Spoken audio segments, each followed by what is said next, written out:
Hello, this is a short video on turning SVG maps into Ages of Conflict maps. In my last episode, I spoke about turning raster images into AOC maps. One thing I didn't mention is that if at all possible, you should try to work based on SVG maps for modding this game, and we will see why shortly. This is a map of Andorra. I got it on Commons, Wikimedia Commons. It is freely licensed. This isn't really a video about where to find freely licensed work and how to use it, but just know on Wikimedia Commons it's full of maps that we can use for modding. But anyway, this is an SVG, which means it has no resolution. No matter how much you zoom, things remain smooth. And it is highly editable. So having downloaded this map, I'm just gonna get right into it. And I'm gonna hide every single layer that isn't terrain. I'm not sure what I'll do about rivers. I'm keeping this on UCY in a second. I'm not interested in accuracy when it fucks up gameplay, but maybe we can get a few rivers improving things. So I'm hiding roads, I'm hiding cities as well, because this is going to be a pure terrain map, not a scenario. This is water, this is water. Alright. This part right here, if you watch the last episode, then you know that this shading in mountains can destroy maps. Because if this was a PNG and I was using Krita, then I couldn't simply color these like relief lines. Take the mountains, make them mountain colored, take the plains, make them plain colored, because it would clash with this kind of shading. So in SVG, you can simply disable the mountain shading and save yourself a world of trouble. So I'm going to take this white part.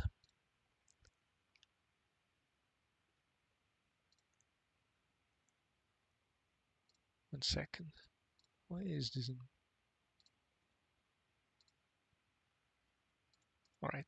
I'm going to take this rectangle and I'm going to make it fully opaque. However, AOC has specific colors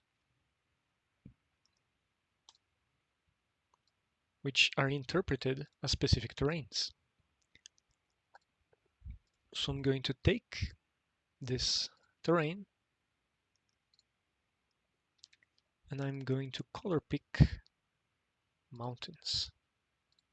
And this is automatically going to make so that everything outside of Andorra doesn't show up here. It's kind of like an isolated version. And there is an argument to be made that I should include Andorra, but also the surrounding land. So maybe I will make two versions of this map. But I like isolating the terrain we're working with, like this.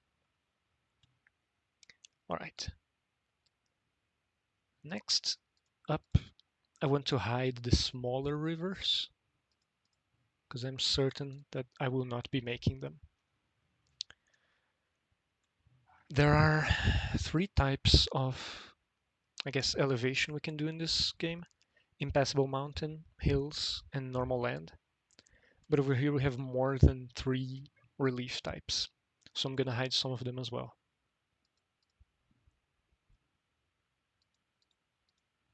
Definitely hide these and turn all of these into plains.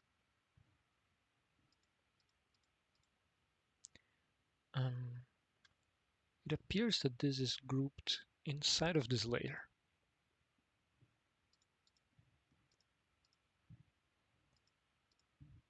So yeah, we hide this much better.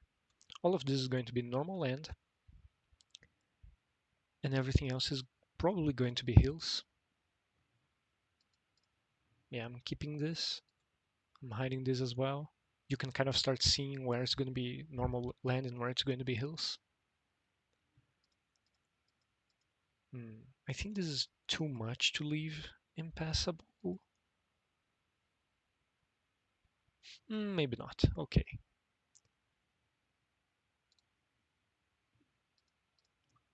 We are basically there. I'm not leaving these little lakes in because realistically they wouldn't stop anything. They're mountain lakes. Now that we have a clean image, we can start filling things in. I'm gonna take this lower layer,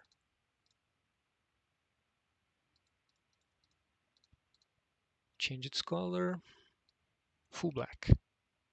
That means land, arable land, not hilly. Easy for armies to move through, and it generates the most money per tile in this game. Alright. Take the hills. If you want this key image, by the way, so you can also color pick, I'm linking it in the description. Although YouTube is sometimes finicky when it comes to letting new channels have clickable links.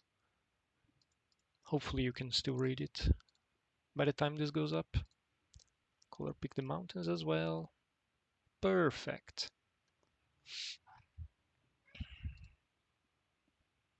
I think the first variant of the map is going to be the whole 9 yards like this. And there's a tiny little mountain over there in the corner that isn't hidden yet. Let me find it. This is annoying. Alright, I found it.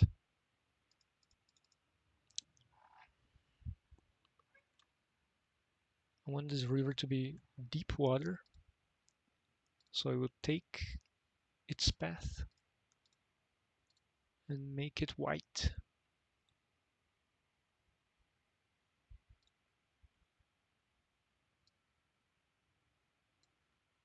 Perfect. And needless to say, there will still need to be a tiny bit of adjustments once we are turning this into a pixel image, but this is like so much better than having to draw mountains 100% by hand. Crossings and other stuff I won't add right now. I'll add in Krita or something else. So once you have your map like this and you click export, the thing you need to do to export a PNG that is usable by this game is first you need to downscale it no more than 1000 pixels in the largest side. Alright, it auto updates. 1000 by this, okay. You need to click on this gear right here, and the anti-alias right here needs to be 0. If you add anti-aliasing, forget it. The whole map will lose it. Like the borders of the colors won't be crisp, and you might get weird results. This is fine. This is fine, yeah, okay. Export. Let's open whatever we made on Krita now. All right. Needless to say, trim off these rough edges. And as you can see, the map is like playable. You could spawn armies in, do that whole shebang. However, I always add a few river crossings, not based on any realistic water relief, I guess, but only for gameplay purposes. If you want to add a reference outside of your painting area on Krita, you can use the reference images tool right here. Simply cut something, and then when you're going to paste, click here, and you have this thing you can keep outside, and you can color pick from it. That's what I'm going to do. Color pick a crossing. Make sure you're using a pixel art brush, not a painting brush.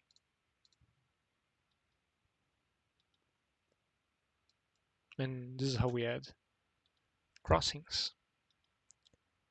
I'm going to add one right here in these planes. You can also adjust the shape of the river right here if you have any areas that don't look especially good. Little adjustments like this, usually necessary when you export from an SVG. But try not to make your rivers too straight, because rivers, much like myself, are seldom straight. All right. But I'm not going to spend too long on this cleanup. I'm just demonstrating. Let's add more crossings. Not too many. I feel like when like a whole river is a crossing, then borders don't really follow it, and that's not very nice for the simulations. Simulations look really nice when borders kind of follow these rivers and they become these sorts of natural chokeholds, easily defensible positions, I guess. Very well. One last thing I like to do is if there's any river tile on like mountains, I remove it. I make sure there's no crossing there, but doesn't seem to be the case here. Reminder, this clear area won't be walkable. So you need to like think, do I really want to have an OP valley over here? Maybe not. So maybe like, I'm not saying I will do this, but maybe you decide to do something like this. I'll think about it. Also, SVG exports sometimes give you these ugly straight lines, which don't look like mountains, look like lazy painting, even though the real mountain is like that, because we're exporting this straight from like topographic data. But despite being realistic, it feels wrong to the viewer. It feels like lazy painting.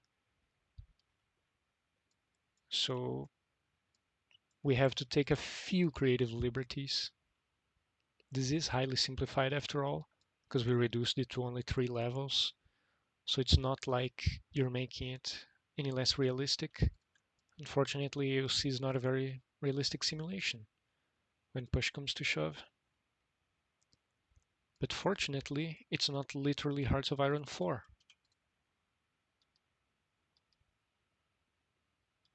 Fuck that. Alright. That's how you make a map. One thing I mentioned in the other video actually, that I guess didn't have to be here because this isn't about the full publishing process of the map, but I'll mention it again. Your mountains will often have completely unwalkable areas like this. When you're simulating, just having white pixels here can be very frustrating. So like over here, for example, make sure all of your walkable land tiles are connected.